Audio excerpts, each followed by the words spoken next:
75세 박성근은 새벽 5시에 일어나 낡은 거울 앞에 섰다. 거울 속 자신의 모습이 낯설기만 했다. 한때는 지역에서 손꼽히는 성공한 사업가였던 그였지만 지금은 야위고 초라한 노인의 모습이었다.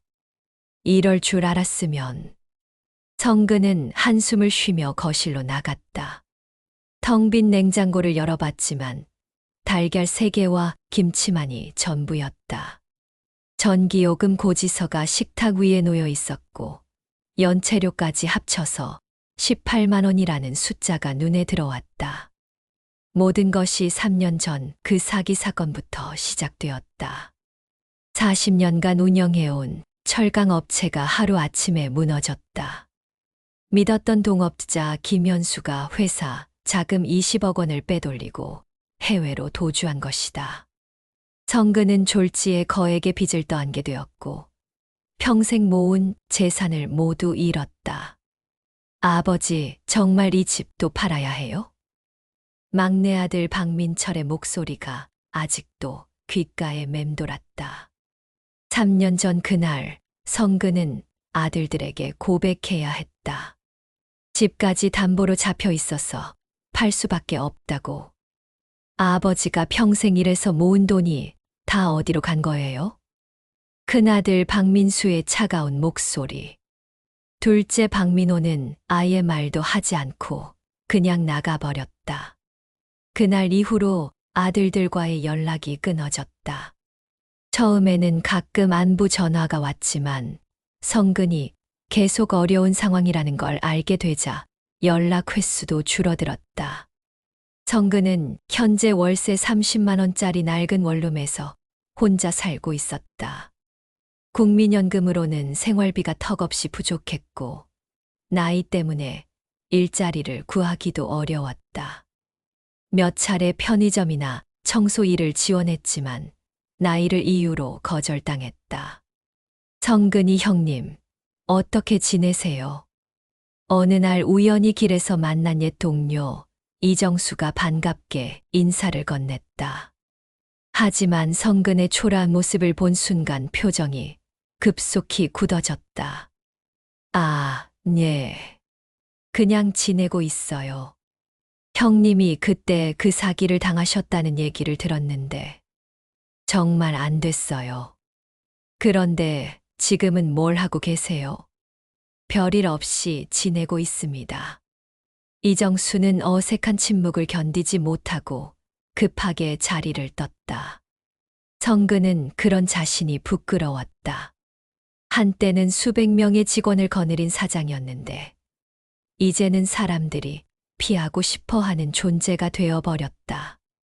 그날 밤 성근은 혼자 소주 한 병을 마시며 생각에 잠겼다. 정말 자신의 인생이 이렇게 끝나는 걸까? 아들들은 언제쯤 다시 연락을 할까? 아니면 아예 연락하지 않을까? 핸드폰을 켜보니 부재 중 전화가 하나 있었다. 모르는 번호였다. 혹시 아들들 중 누군가가 번호를 바꾸고 연락한 건 아닐까 하는 희망을 품고 전화를 걸어봤다. 여보세요? 박성근 씨 맞죠? 연체된 카드값 때문에 연락드렸습니다. 성근은 조용히 전화를 끊었다. 또 독촉 전화였다. 요즘은 하루에 서너 통씩 오는 독촉 전화가 유일한 연락이었다. 다음 날 아침 성근은 혹시나 해서 로또를 한 장 샀다. 마지막 희망이라는 생각으로. 1등에 당첨되면 모든 문제가 해결될 거라는 막연한 기대감이었다. 하지만 당첨 번호가 발표되었을 때 숫자 하나도 맞지 않았다. 역시 그런 운은 없나 보다. 성근은 쓴웃음을 지으며 로또 용지를 구겨서 버렸다. 그 순간 문득 아내 춘자가 생각났다. 10년 전에 세상을 떠난 아내는 항상 어려울 때일수록 포기하지 말라고 했었다. 하지만 지금의 현실은 포기하지 않기에는 너무나 가혹했다. 제2부 절망의 나라. 한 달이 더 지났지만 상황은 더욱 악화되었다.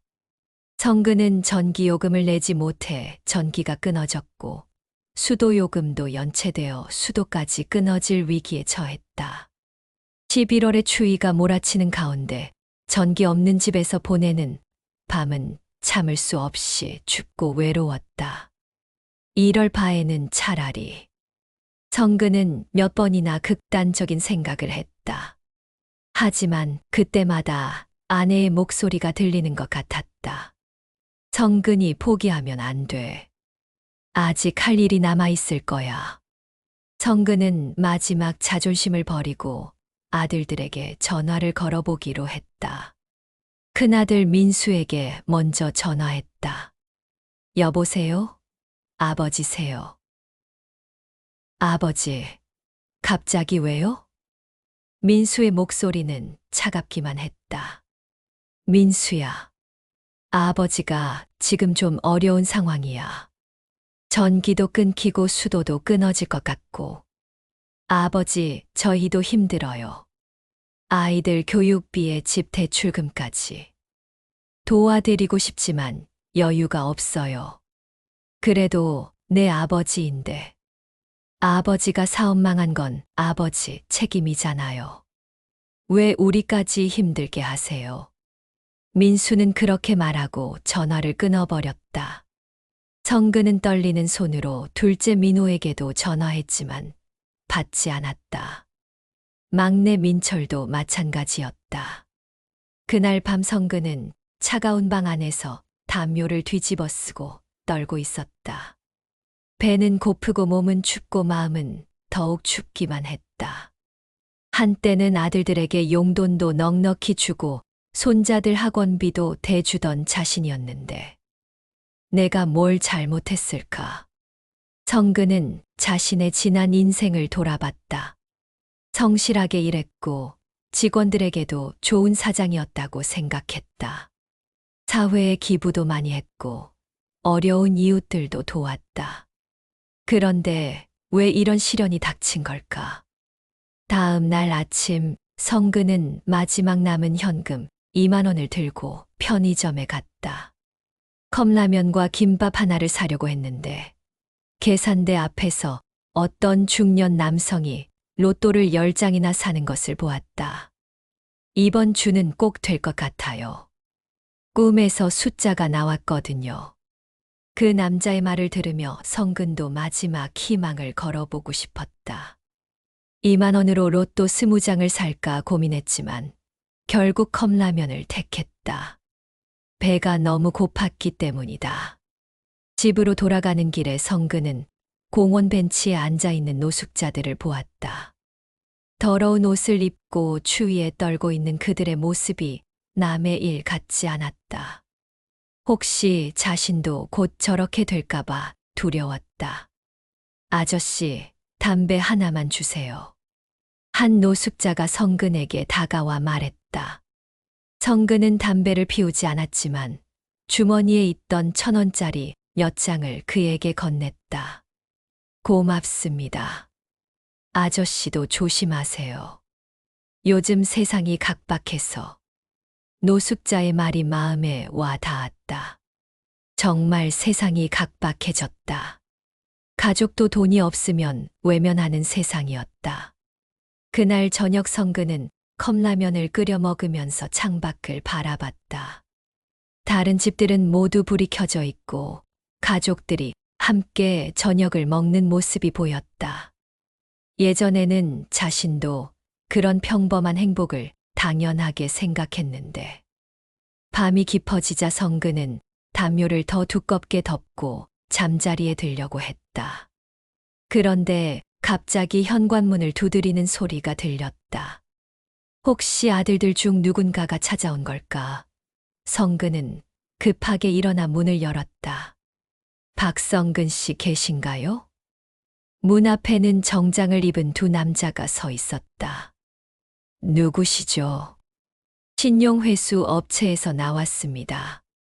연체된 카드값과 대출금 상환에 대해 이야기하러 왔습니다.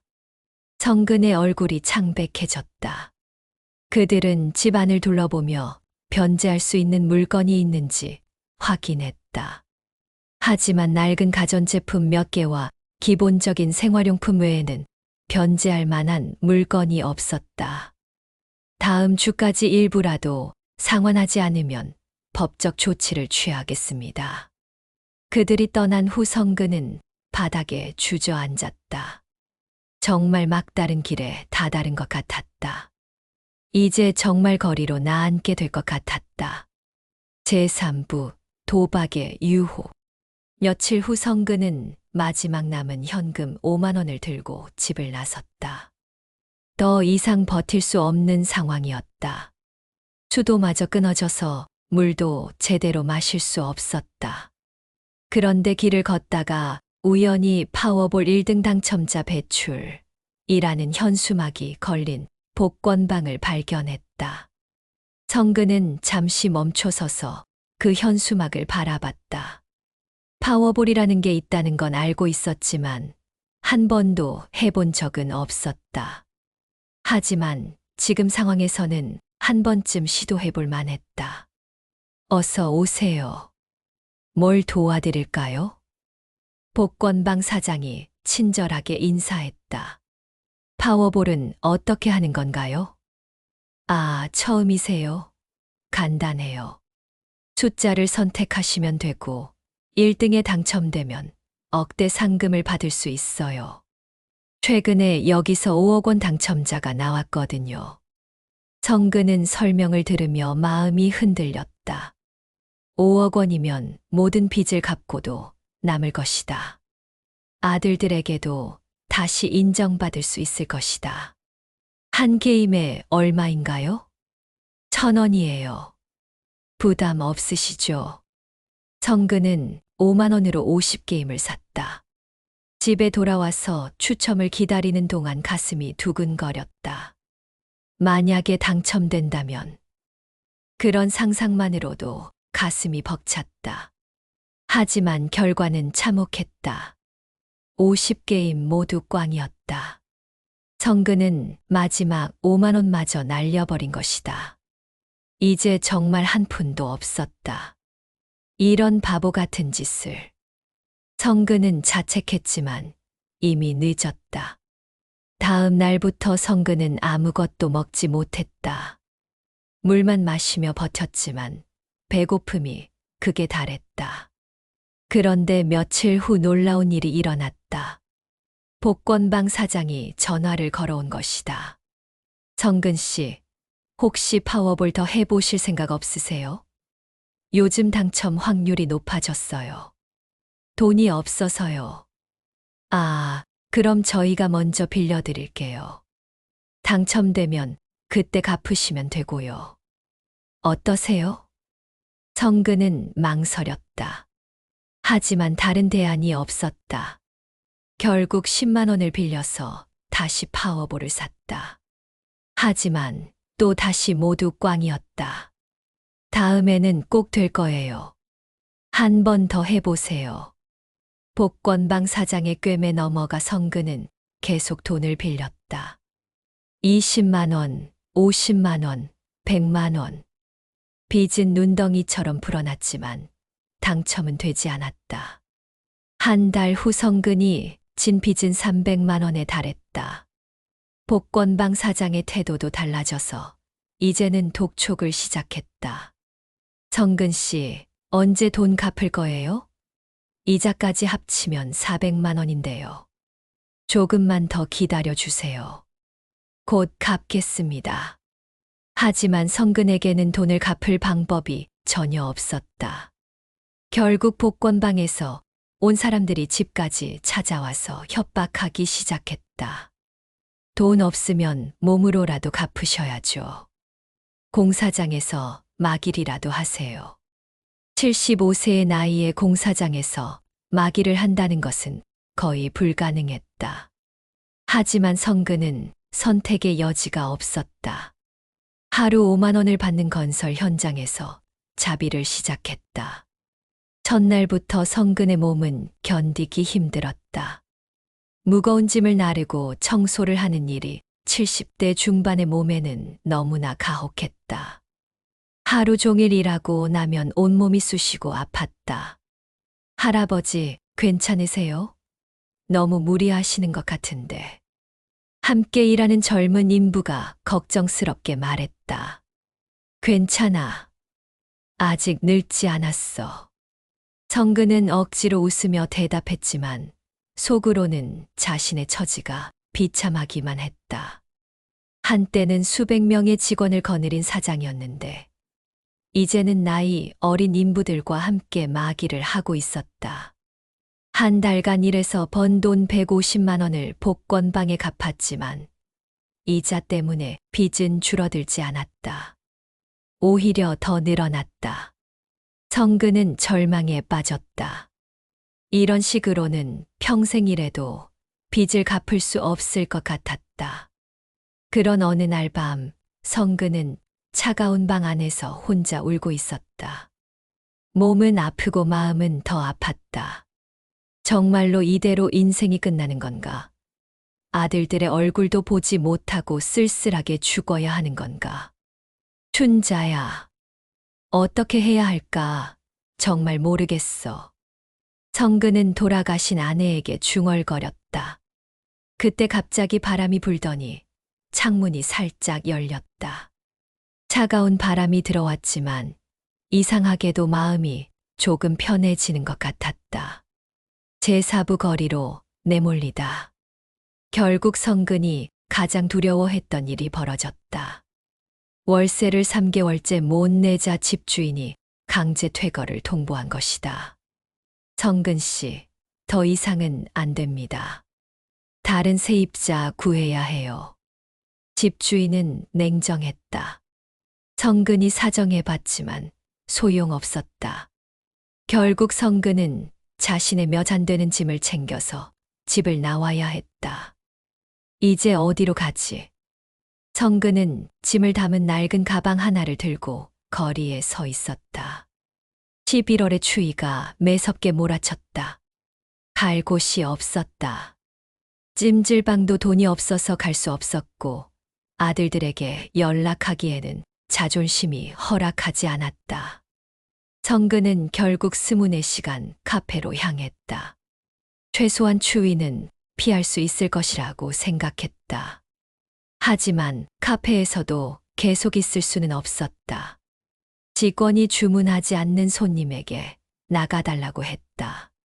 죄송합니다만 주문하지 않으시면. 성근은 남은 1,000원으로 커피 한 잔을 주문했다. 그리고 구석 자리에 앉아서 밤을 보내려고 했다. 하지만 새벽이 되자 카페도 문을 닫았다.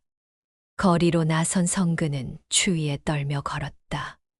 공원 벤치에 앉아있던 다른 노숙자들을 보며 자신도 이제 그들과 같은 처지가 되었다는 것을 깨달았다.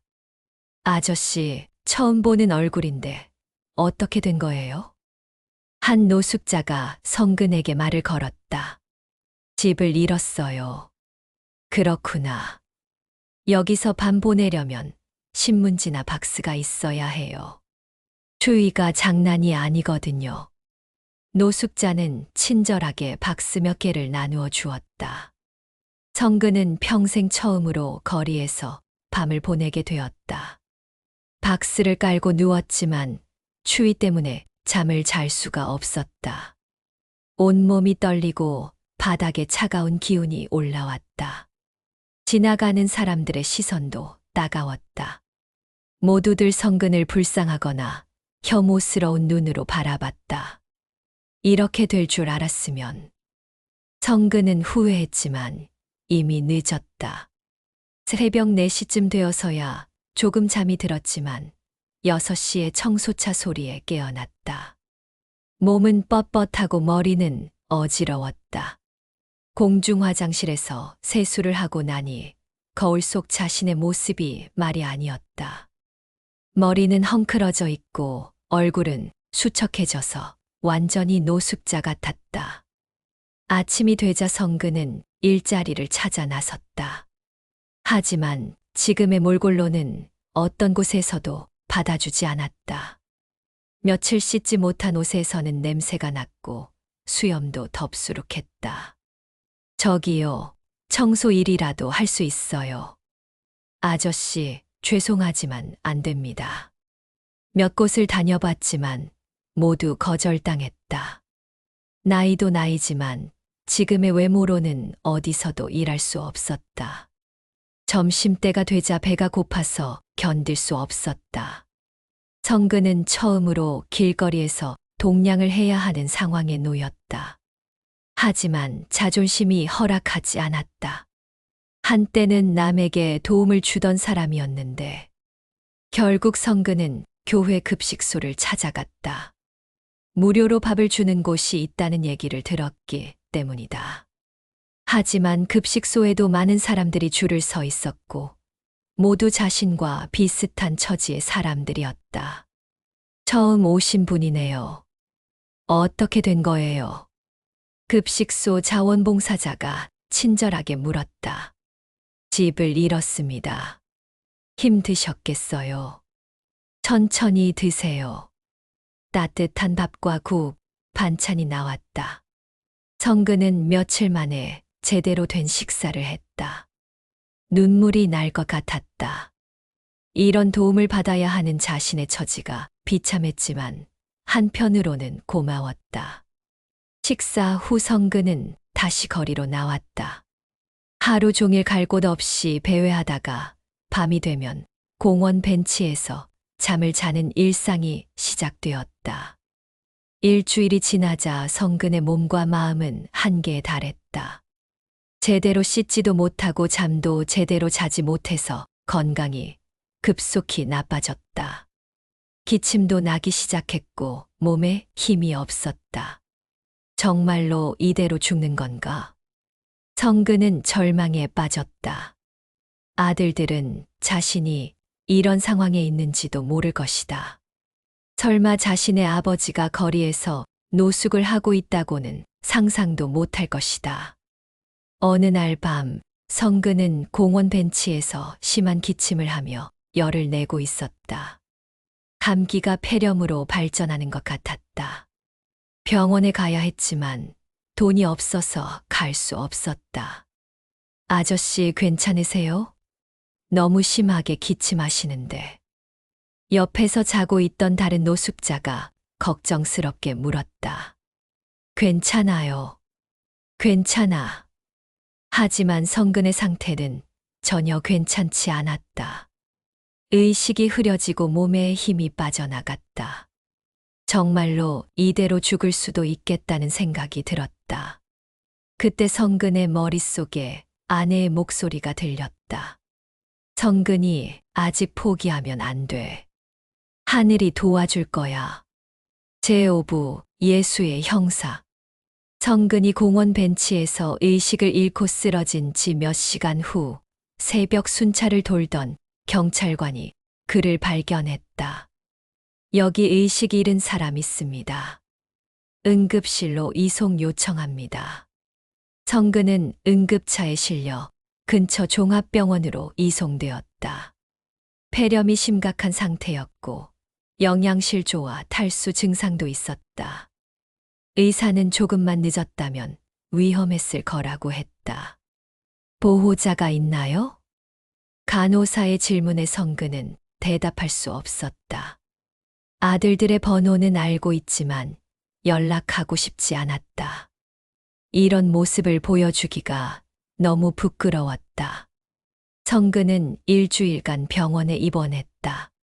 치료비는 의료급여로 처리되었지만 퇴원 후에 갈 곳이 없었다. 병원에서는 사회복지사가 임시 거처를 알아봐 주었다. 임시 쉼터에서 한 달 정도 지내실 수 있어요. 그동안 다른 방법을 찾아보시죠. 성근은 노숙인 쉼터로 향했다. 그곳에는 자신과 비슷한 처지의 사람들이 많이 있었다. 사업 실패, 가정 해체, 질병 등 각자의 사연들이 있었다. 쉼터에서 성근은 천주교 신부 한 분을 만났다.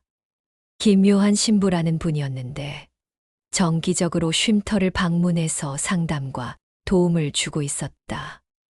어떻게 이곳에 오게 되셨나요?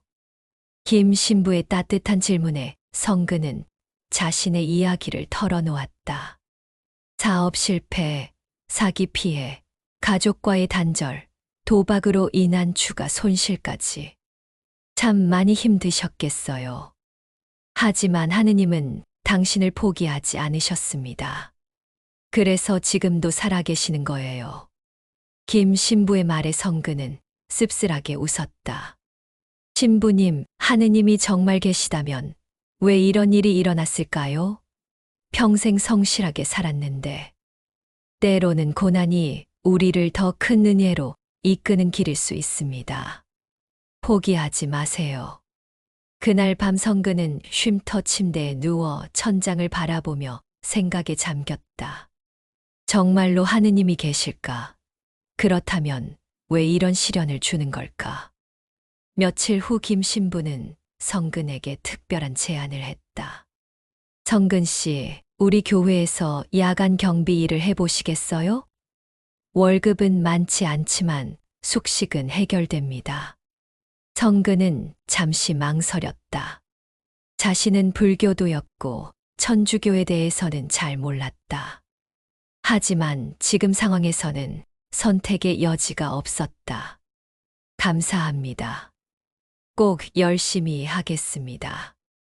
성근은 명동성당 부속 건물에서 야간 경비 일을 시작했다. 밤 10시부터 다음 날 아침 6시까지 교회 건물을 지키는 일이었다. 지하실에 작은 숙소도 제공되었다. 처음에는 낯설었지만 점차 교회 생활에 적응해 갔다. 새벽마다 성당에서 울리는 종소리를 들으면서 마음이 조금씩 평온해지는 것을 느꼈다. 한 달이 지났을 때 성근에게 놀라운 일이 일어났다. 야간 순찰을 하던 중 성당 제대 앞에서 기도하고 있는 예수상을 보게 된 것이다. 십자가에 매달린 예수의 모습이 유독 선명하게 보였다. 그런데 그 순간 성근은 환상을 보았다. 예수가 십자가에서 내려와 자신에게 다가오는 것 같았다. 그리고 따뜻한 목소리로 말하는 것 같았다. 성근아, 포기하지 마라. 내가 해야 할 일이 아직 남아있다. 성근은 깜짝 놀라서 눈을 비볐다. 하지만 예수상은 여전히 제자리에 있었다. 꿈이었을까? 환각이었을까? 하지만 그 순간 성근의 마음에는 이상한 평화가 찾아왔다. 오랫동안 잊고 있었던 희망이 다시 살아나는 것 같았다. 다음 날 아침 김 신부에게 그 이야기를 했다. 신부님, 어젯밤에 이상한 경험을 했습니다. 예수님이 저에게 말씀하시는 것 같았어요. 어떤 말씀이었나요? 포기하지 말라고, 아직 할 일이 남아있다고. 김 신부는 잠시 생각에 잠겼다가 말했다. 하느님께서 당신에게 특별한 뜻이 있으신 것 같네요. 기도해 보세요. 그러면 그 뜻을 알게 될 거예요. 그날부터 성근은 매일 예수상 앞에서 기도했다. 처음에는 어색했지만 점차 마음이 편해지는 것을 느꼈다. 그리고 기도할 때마다 마음속에서 들리는 음성이 있었다. 내 아들들을 용서하라. 그리고 다른 사람들을 도우라. 성근은 이 음성의 의미를 이해하기 어려웠다. 자신도 도움이 필요한 처지인데 어떻게 다른 사람을 도울 수 있단 말인가. 하지만 며칠 후 그 의미를 깨닫게 되는 사건이 일어났다. 제6부 첫 번째 기적. 어느 날 새벽 성근이 순찰을 돌던 중 교회 뒷문 근처에서 웅크리고 있는 젊은 남자를 발견했다. 20대 후반쯤으로 보이는 그는 누더기 옷을 입고 있었고 몹시 추위에 떨고 있었다. 여기서 뭐 하세요? 성근이 조심스럽게 다가가자 젊은 남자가 고개를 들었다. 그의 눈에는 절망과 두려움이 가득했다. 죄송합니다. 그냥 조금만 있다가 갈게요. 어떻게 된 거예요? 집이 없나요? 성근의 질문에 젊은 남자는 망설이다가 자신의 이야기를 털어놓았다. 이름은 정민호, 27세였다. 일용직 일을 하며 홀로 사는 어머니를 모시고 살았는데 어머니가 갑작스런 뇌출혈로 쓰러진 것이다. 어머니 수술비가 2천만 원인데 저는 겨우 200만 원밖에 없어요. 은행에서 대출도 안 해주고 정말 어떻게 해야 할지 모르겠어요. 민호는 며칠째 병원과 은행, 대부업체를 돌아다녔지만 돈을 구할 수 없었다.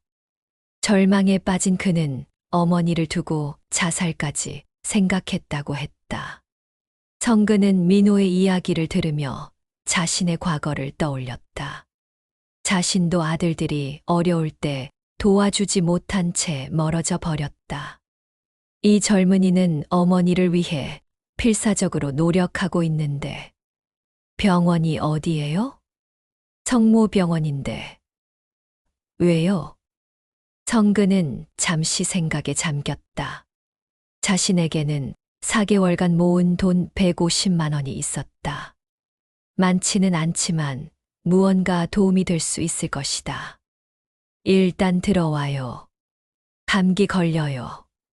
성근은 민호를 교회 안으로 데리고 들어가 따뜻한 차를 끓여 주었다. 그리고 자신의 상황도 간단히 설명했다. 저도 비슷한 처지예요. 하지만 포기하면 안 됩니다. 민호는 성근의 이야기를 듣고 놀랐다. 자신보다 훨씬 어려운 상황에 있는 사람이 자신을 위로해 주고 있었다.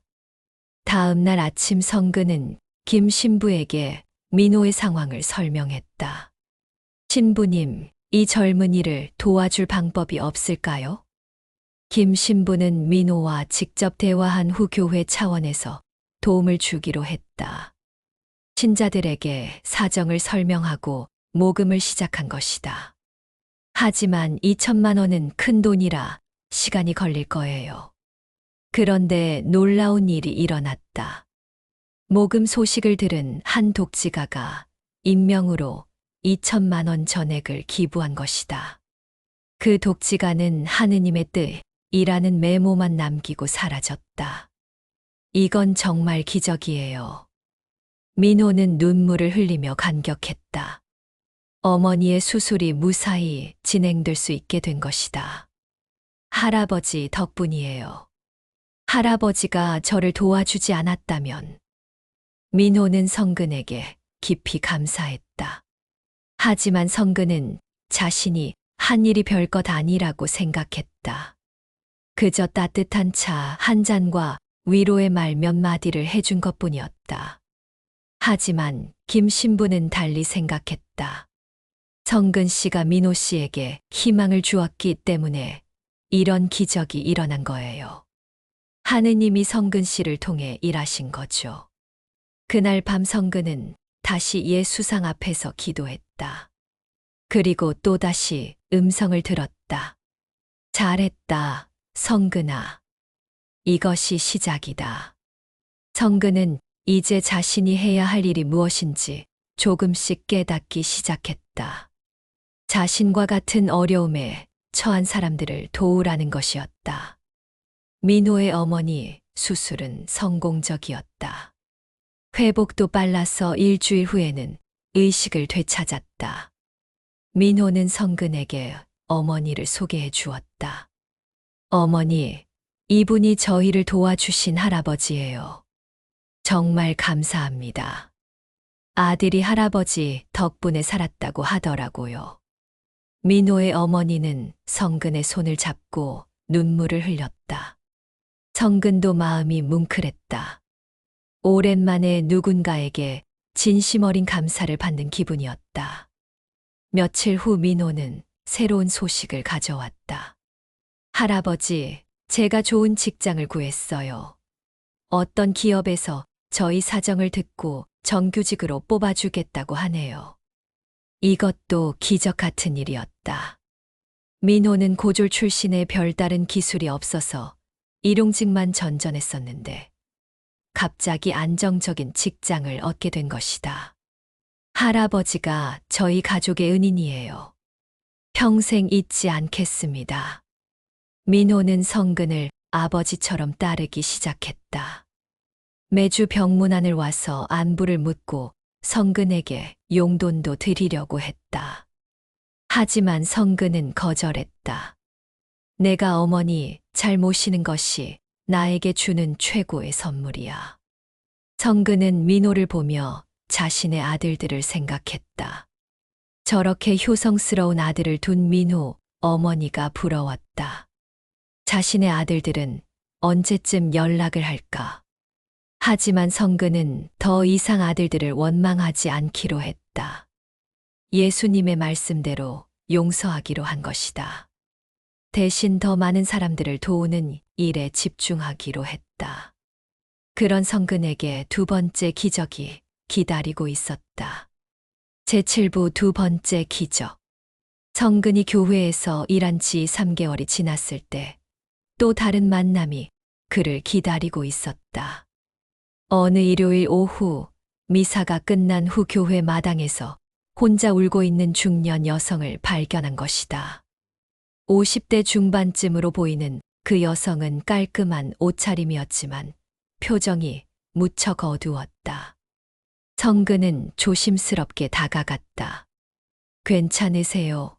무슨 일이신가요? 여성은 고개를 들어 성근을 바라봤다. 눈이 퉁퉁 부어 있었고 절망에 찬 표정이었다.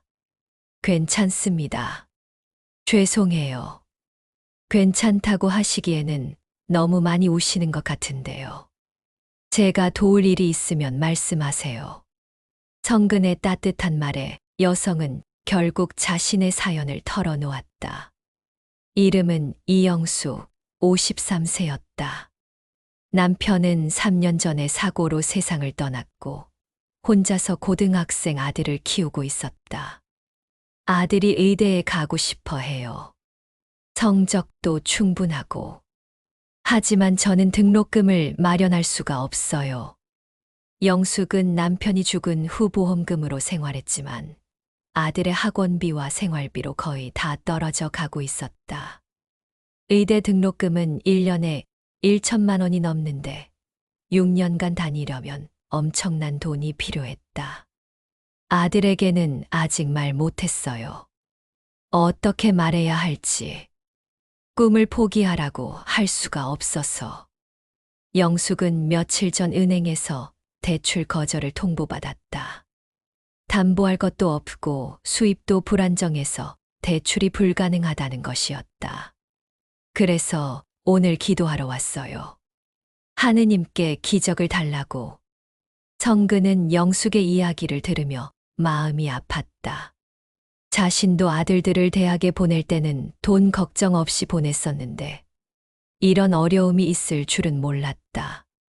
아드님이 의사가 되고 싶어 하는 이유가 있나요? 아버지가 병으로 고생하다가 돌아가셨거든요. 그때 아들이 의사가 되어서 아픈 사람들을 고쳐주겠다고 다짐했어요. 성근은 그 아들을 만나보고 싶었다. 영숙은 다음 주에 아들과 함께 교회에 오겠다고 약속했다. 일주일 후 영숙은 아들 이준호와 함께 교회에 왔다. 18세의 준호는 성실해 보이는 청년이었다. 성근과 대화를 나누면서 의사가 되고 싶은 이유를 진지하게 설명했다. 할아버지, 저는 정말 의사가 되고 싶어요. 아버지 같은 분들을 돕고 싶거든요. 돈이 없어서 치료받지 못하는 분들에게 무료로 치료해 드리고 싶어요. 준호의 눈에는 진시한 열정이 보였다. 성근은 이 청년이 정말 좋은 의사가 될 것이라고 확신했다. 그런데 등록금이 문제구나. 성근은 김 신부와 상의했다. 하지만 의대 등록금은 민호 어머니 수술비보다 훨씬 큰 금액이었다. 6년간 6천만 원이 넘는 돈이 필요했다. 이건 정말 어려운 문제네요. 교회 차원에서도 쉽지 않을 것 같아요. 김 신부도 난색을 표했다. 하지만 성근은 포기하지 않았다. 매일 예수상 앞에서 기도했다. 주님, 준호가 의사가 될 수 있도록 도와주세요. 저는 무엇을 해야 할까요? 그런데 기도를 시작한 지 일주일 후 놀라운 일이 일어났다. 성근에게 한 통의 전화가 온 것이다. 박성근 씨 맞나요? 저는 법무법인 정의에서 일하는 변호사 김정우입니다. 네, 그런데 무슨 일로? 3년 전에 사기를 친 김현수가 검거되었습니다. 그리고 해외에 숨겨둔 자산이 발견되어서 피해자들에게 배상할 수 있게 되었어요. 성근은 깜짝 놀랐다. 김현수가 잡혔다는 소식도 놀라웠지만 돈을 돌려받을 수 있다는 것은 더욱 놀라웠다. 얼마나 돌려받을 수 있나요? 박성근 씨의 경우 약 5억 원 정도 배상받을 수 있을 것 같습니다. 성근은 전화를 끊고 나서도 믿기지 않았다. 5억 원이라니. 이것은 정말 기적이었다. 며칠 후 법적 절차를 거쳐 성근은 정말로 5억 원을 돌려받았다. 3년간의 악몽이 끝난 것이다. 첫 번째로 성근이 한 일은 이준호의 의대 등록금을 마련해 주는 것이었다. 6년간의 등록금과 생활비까지 충분히 지원할 수 있는 금액이었다. 할아버지, 이렇게 큰 돈을 어떻게? 영숙과 준호는 믿기지 않아 했다. 하늘에서 떨어진 기적 같은 일이었다. 준호야, 좋은 의사가 되어서 어려운 사람들을 많이 도와줘라. 그게 할아버지에게 주는 최고의 보답이야. 준호는 눈물을 흘리며 성근에게 절을 했다. 평생 잊지 않겠습니다. 꼭 훌륭한 의사가 되어서 할아버지 같은 분들을 도울게요. 성근은 또한 민호 가족에게도 도움을 주었다. 민호 어머니의 재활치료비와 민호의 학업 지원을 위해 1억 원을 주었다. 할아버지, 너무 많아요. 아니야. 너희들이 받을 자격이 있어. 잘 쓰거라. 나머지 돈으로 성근은 교회를 통해 어려운 사람들을 돕는 재단을 설립했다. 김 신부가 관리를 맡기로 했다. 성근 씨 덕분에 많은 사람들이 도움을 받을 수 있겠어요. 정말 하느님의 뜻이었나 봅니다. 성근은 이제 어느 정도 경제적 여유가 생겼지만 교회를 떠나지 않기로 했다. 이곳에서 더 많은 사람들을 도우고 싶었기 때문이다. 하지만 성근의 마음 한구석에는 여전히 아쉬움이 남아 있었다. 바로 아들들과의 관계였다. 이제 다시 연락해볼까 하는 생각도 들었지만 아직은 용기가 나지 않았다. 그런 성근에게 세 번째 기적이 다가오고 있었다. 제8부 세 번째 기적. 성근이 5억 원을 돌려받고 여러 사람을 도운 지 2달이 지난 어느 날 예상치 못한 방문객이 교회를 찾아왔다. 바로 큰아들 민수였다. 아버지가 여기 계신다고 들었는데 민수는 교회 사무실에서 성근을 찾고 있었다. 김 신부가 성근을 불러왔다. 민수야. 3년 만에 만난 아버지와 아들은 서로를 바라보며 말문이 막혔다. 민수는 성근의 모습이 예전과 많이 달라진 것에 놀랐다. 야위기는 했지만 표정이 훨씬 편안해 보였다. 아버지, 어떻게 이런 곳에? 긴 이야기야. 앉자. 성근은 민수와 함께 교회 뒷마당 벤치에 앉았다. 그리고 지난 3년간의 이야기를 천천히 들려주었다. 노숙 생활, 병원 입원, 교회에서의 새로운 삶, 그리고 최근에 일어난 기적들까지. 민수는 아버지의 이야기를 들으며 충격을 받았다. 아버지가 그렇게 힘든 시간을 보냈다는 것을 전혀 몰랐기 때문이다. 아버지, 왜 연락하지 않으셨어요? 그렇게 어려우셨으면. 너희들도 힘들다고 했잖아. 찜이 되고 싶지 않았어. 민수는 고개를 숙였다. 아버지가 어려웠을 때 등을 돌린 것이 부끄러웠다. 그런데 아버지를 어떻게 찾았니? 회사에서 한 변호사가 아버지를 찾는다고 연락이 왔어요. 김연수 사건 관련해서요.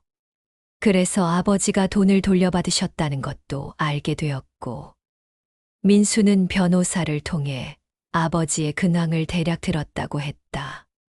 교회에서 봉사활동을 하며 어려운 사람들을 돕고 있다는 것도 알게 되었다. 아버지, 정말 죄송해요. 그동안 너무 나쁜 아들이었어요. 민수는 눈물을 흘리며 사과했다. 성근도 마음이 뭉클했다. 괜찮다. 나도 너희들을 이해해.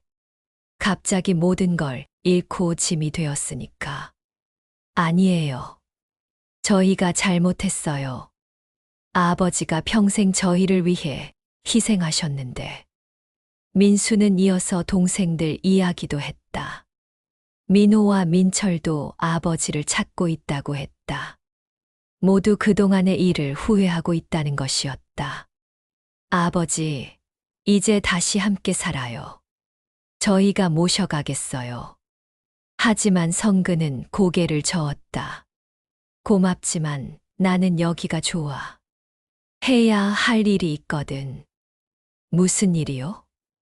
성근은 지난 몇 달간 자신이 도운 사람들의 이야기를 들려주었다. 민호와 준호, 그리고 재단을 통해 도움을 받은 많은 사람들. 나는 이제 알았어. 내가 이런 시련을 겪은 이유를 말이야. 다른 사람들의 아픔을 이해하고 도우라는 하늘의 뜻이었던 거야. 민수는 아버지의 말을 듣고 감동받았다. 예전에 아버지는 성공한 사업가였지만 다소 차가운 면이 있었다. 하지만 지금의 아버지는 따뜻하고 현명한 어른이 되어 있었다. 그럼 저희가 자주 찾아뵐게요. 그리고 아버지, 일도 도와드리고 싶어요. 정말이니? 네. 동생들과 상의해서 저희도 재단 일을 돕겠어요. 아버지께서 하시는 일이 정말 의미 있는 일이라고 생각해요. 그날부터 성근과 아들들의 관계가 회복되기 시작했다. 민수는 다음 주에 동생들과 함께 다시 찾아왔다. 둘째 민호와 막내 민철도 아버지에게 진심으로 사과했다. 아버지, 저희가 정말 잘못했어요. 이제라도 용서해 주세요. 이미 용서했어. 너희들도 각자 삶이 있었으니까. 성근의 너그러운 마음에 아들들은 더욱 미안해했다. 아버지, 저희가 재단 운영을 도와드릴게요. 민수 형은 경영을, 저는 법률 업무를, 민철이는 홍보를 맡겠어요. 삼 형제는 각자의 전문 분야를 살려 아버지의 사업을 돕기로 했다. 성근은 아들들이 자신의 뜻을 이어받으려 한다는 것이 기뻤다. 그런데 아버지, 손자들도 만나보세요. 할아버지를 보고 싶어 해요. 성근은 3년 만에 손자들과도 재회했다. 손자들은 할아버지가 어려운 사람들을 도와주는 천사 같은 분이라고 자랑스러워했다. 할아버지, 저도 커서 할아버지처럼 착한 사람이 될래요. 9살 손자 지훈이의 말에 성근은 눈물이 났다. 지훈아, 할아버지가 너에게 가르쳐 줄 게 많아. 앞으로 자주 보자. 성근은 이제 진정한 행복을 느꼈다. 돈을 잃고 모든 것을 잃었다고 생각했지만 결국 더 큰 것을 얻게 되었다. 아들들과의 진정한 화해, 새로운 사명, 그리고 마음의 평화. 김 신부는 성근의 변화를 보며 감탄했다. 성근 씨는 정말 하느님의 도구가 되셨어요. 많은 사람들에게 희망을 주고 계시죠. 신부님 덕분이에요. 신부님이 절망에 빠진 저를 구해 주셨거든요. 아니에요. 성근 씨 마음속에 이미 선함이 있었기 때문에 가능한 일이었어요. 제구부 새로운 시작. 성근과 아들들이 함께 운영하는 희망재단은 점차 규모가 커져갔다. 성근의 5억 원 기부에 아들들과 교회 신자들의 후원이 더해져서 상당한 규모의 재단이 되었다. 재단은 주로 3가지 분야에 집중했다. 첫째는 갑작스런 질병으로 어려움에 처한 가정 지원, 둘째는 가난하지만 재능 있는 청소년들의 교육비 지원, 셋째는 노숙자들의 자립 지원이었다. 성근은 매일 재단 사무실에 나와서 직접 상담을 했다. 75세의 나이에도 불구하고 정정했고 무엇보다 상담을 받는 사람들에게 진정한 위로를 줄 수 있었다. 할아버지 정말 괜찮을까요? 저희 같은 사람도 도움받을 자격이 있을까요? 어느 날 20대 초반의 젊은 어머니가 아기를 안고 재단을 찾아왔다. 남편이 사고로 세상을 떠나고 혼자 아기를 키우고 있는데 생활이 너무 어렵다고 했다. 당연히 자격이 있어요. 아무 잘못 없이 어려움에 처한 사람을 돕는 것이 우리가 해야 할 일이니까요. 성근은 그 젊은 어머니에게 당장 필요한 생활비와 육아용품을 지원해 주었다. 그리고 직업훈련 과정도 소개해 주었다. 정말 감사해요. 할아버지 덕분에 다시 살 희망이 생겼어요. 이런 일들이 매일 반복되었다. 성근은 하루하루가 보람찼다. 예전에 사업할 때보다 훨씬 의미 있는 일을 하고 있다는 느낌이었다. 민호와 준호도 성근을 자주 찾아왔다. 민호는 회사에서 승진했고 준호는 의대에 수석으로 입학했다. 할아버지, 저는 절대 할아버지를 잊지 않을 거예요. 의사가 되면 할아버지처럼 어려운 사람들을 도울 거예요. 준호는 의대 1학년임에도 불구하고 재단에서 봉사활동을 했다. 성근은 준호를 보며 자신의 일이 계속 이어질 것이라는 확신을 가졌다. 어느 날 성근에게 특별한 방문객이 찾아왔다. 바로 김현수였다. 3년 전에 자신을 사기친 바로 그 사람이었다. 성근 형님. 김현수는 초라한 모습이었다. 감옥에서 나온 지 얼마 안 된 듯했다. 현수야, 어떻게 여기를? 형님께 사죄하러 왔습니다. 정말 죄송해요. 김현수는 무릎을 꿇고 사과했다. 성근은 그런 그를 일으켜 세웠다. 이미 다 지난 일이야. 일어나. 형님, 저 때문에 얼마나 고생하셨는지 알아요.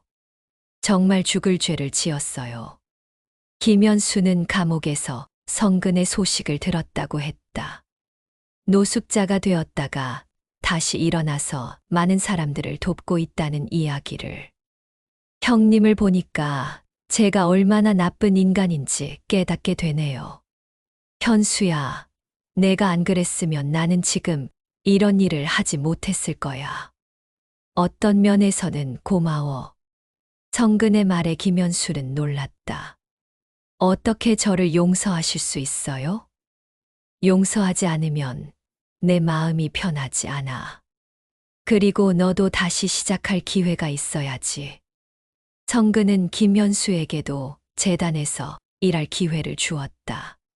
처음에는 단순한 업무부터 시작해서 점차 책임 있는 일을 맡겼다. 형님, 정말 감사해요. 새로운 인생을 살 수 있게 해주셔서.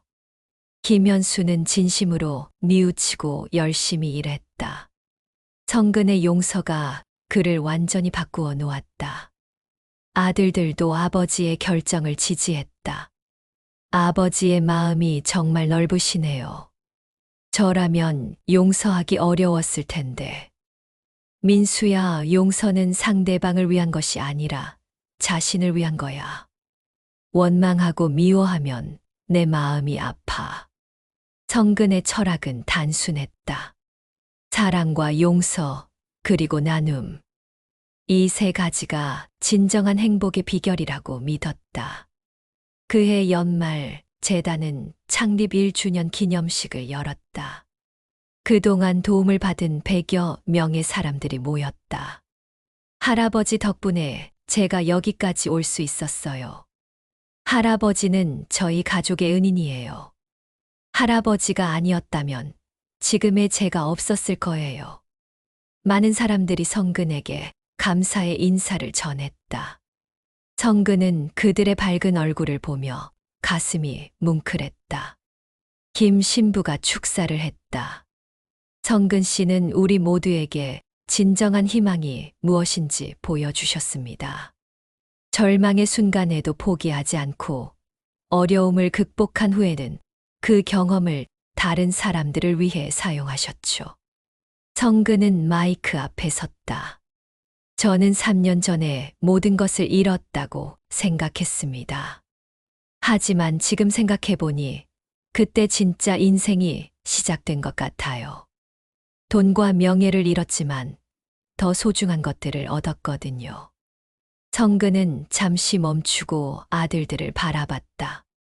가족의 소중함, 이웃에 대한 사랑, 그리고 나눔의 기쁨. 이런 것들을 깨닫게 해주신 하느님께 감사드립니다. 제10부 진정한 행복. 성근이 희망재단을 시작한 지 2년이 지났다. 이제 77세가 된 그는 여전히 정정했고 매일 재단 일에 전념했다. 재단의 규모도 크게 성장해서 연간 수십억 원의 기부금을 모금하여 수백 가족을 도울 수 있게 되었다. 무엇보다 기쁜 것은 아들들과의 관계가 완전히 회복되었다는 것이었다. 세 아들 모두 아버지의 일을 자랑스러워했고 적극적으로 재단 운영에 참여했다. 민수는 회사를 그만두고 재단의 상임이사가 되었다. 민호는 변호사로서 법률 자문을 맡았고 민철은 마케팅 회사를 운영하면서 재단 홍보를 담당했다. 아버지, 정말 자랑스러워요. 제 친구들도 모두 아버지를 존경한다고 해요. 민수의 말에 성근은 뿌듯했다. 아들들이 자신을 자랑스러워한다는 것이 무엇보다 기뻤다. 손자들도 할아버지를 무척 따랐다. 특히 큰손자 지훈이는 할아버지처럼 어려운 사람들을 돕는 일을 하고 싶다고 했다. 할아버지, 저도 커서 의사가 되어서 가난한 사람들을 무료로 치료해 드릴래요. 그래, 지훈아. 할아버지가 응원할게. 이준호는 의대 3학년이 되었고 여전히 재단에서 봉사활동을 계속했다. 그는 성근에게 특별한 제안을 했다. 할아버지, 제가 의사가 되면 재단에서 무료 진료소를 운영하면 어떨까요? 좋은 생각이야. 꼭 그렇게 하자. 성근은 준호가 정말 훌륭한 의사가 될 것이라고 확신했다. 민호도 결혼해서 아이를 낳았다. 성근은 이제 4명의 손자를 두게 되었다. 모든 손자들이 할아버지를 사랑했고 성근도 손자들과 함께 하는 시간이 가장 행복했다. 어느 일요일 오후 성근은 온 가족과 함께 교회에서 미사를 드리고 있었다. 3년 전만 해도 혼자 쓸쓸하게 지내던 그였는데 이제는 이렇게 큰 가족에 둘러싸여 있었다. 미사가 끝난 후 성근은 예수상 앞에서 기도했다. 주님, 정말 감사합니다. 저에게 이런 은혜를 주셔서. 그때 또다시 마음속에서 음성이 들렸다. 성근아, 내가 잘 해냈다. 이제 진정한 행복이 무엇인지 알겠지. 성근은 고개를 끄덕였다. 진정한 행복은 돈이나 명예가 아니라 사랑과 나눔에 있다는 것을 깨달았다. 네, 주님. 이제 알겠습니다. 그날 저녁 성근은 온 가족과 함께 저녁 식사를 했다. 아들들과 며느리들, 그리고 손자들까지. 큰 식탁에 둘러앉아 함께 식사하는 모습은 정말 행복해 보였다. 할아버지, 오늘 학교에서 할아버지 이야기를 했어요. 친구들이 모두 부러워했어요. 둘째 손자 지민이의 말에 성근은 웃었다. 지민아, 할아버지가 대단한 사람은 아니야. 그냥 할 수 있는 일을 하고 있을 뿐이야. 아니에요. 할아버지는 정말 대단해요. 어려운 사람들을 도와주시잖아요. 성근은 손자들이 자신의 일을 이해하고 자랑스러워한다는 것이 기뻤다. 너희들도 커서 다른 사람을 도울 수 있는 사람이 되어라. 그것이 진정한 성공이야. 네, 할아버지. 손자들이 큰 소리로 대답했다. 식사를 마친 후 성근은 혼자 베란다에 나가서 밤하늘을 바라봤다. 별들이 반짝이고 있었다.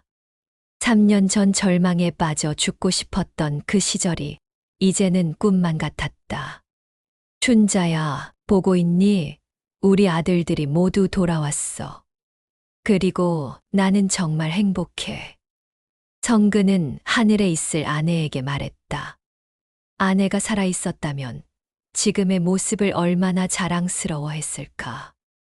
민수가 베란다로 나왔다. 아버지, 무슨 생각하세요? 별 생각 없어. 그냥 행복해서. 저희도 행복해요. 아버지 같은 분이 아버지여서 정말 자랑스러워요. 민수가 성근의 어깨에 손을 올렸다. 민수야, 고마워. 너희들이 다시 돌아와 줘서. 저희가 더 감사해요. 아버지께서 가르쳐 주신 것들이 너무 많거든요. 부자는 밤하늘을 바라보며 조용히 서 있었다. 과거의 아픔들이 이제는 모두 추억이 되었다. 그 모든 시련들이 결국 지금의 행복을 만들어준 것이었다. 성근은 이제 확신했다. 인생에서 정말 중요한 것은 돈이나 명예가 아니라 사랑이라는 것을. 그리고 그 사랑을 나누는 것이 진정한 행복이라는 것을. 하늘에서 별이 하나 유독 밝게 빛났다. 마치 아내가 보내는 신호 같았다. 성근은 그 별을 바라보며 미소 지었다. 감사합니다. 정말 감사합니다. 성근의 새로운 인생은 이제 막 시작되었다. 77세의 나이에도 불구하고 그에게는 아직 해야 할 일들이 많이 남아 있었다. 더 많은 사람들을 도우고 손자들에게 올바른 가치관을 가르치고 아들들과 함께 더 큰 꿈을 이루어가는 것. 성근은 예수님께서 자신에게 보여주신 길을 계속 걸어갈 것이다. 사랑과 용서, 그리고 나눔의 길을. 그것이 진정한 행복으로 가는 길이라는 것을 이제 확실히 알았기 때문이다. 별들이 더욱 밝게 빛나는 밤이었다. 에필로그 5년 후. 박성근은 82세가 되었지만 여전히 건강했다. 희망재단은 이제 전국적인 규모로 성장했고 성근의 이야기는 많은 사람들에게 희망과 용기를 주는 전설이 되었다. 이준호는 의사가 되어 재단에서 무료 진료소를 운영하고 있었다. 민호는 결혼해서 두 아이의 아버지가 되었고 성근은 이제 6명의 손자를 두게 되었다. 어느 일요일 성근은 온 가족 20여 명과 함께 교회에서 미사를 드리고 있었다. 김 신부는 이제 70세가 되었지만 여전히 성근의 좋은 동반자였다. 미사 후 성근은 예수상 앞에서 기도했다. 주님, 저에게 주신 시간이 얼마나 남았는지 모르지만 남은 시간도 의미 있게 사용하겠습니다. 그때 어린 손자 하나가 성근에게 다가왔다. 할아버지, 저도 할아버지처럼 어려운 사람들 도와주는 사람이 될래요. 성근은 손자를 안아주며 웃었다. 그래, 우리 지후야. 할아버지가 가르쳐 줄게. 성근의 삶은 이제 완성되었다. 물질적인 성공에서 시작해서 절망의 나락으로 떨어졌지만 결국 진정한 행복을 찾았다. 그리고 그 행복은 다음 세대로 이어지고 있었다. 성근은 자신의 인생이 하나의 기적이었다고 생각했다. 예수님께서 보여주신 사랑의 기적이었다.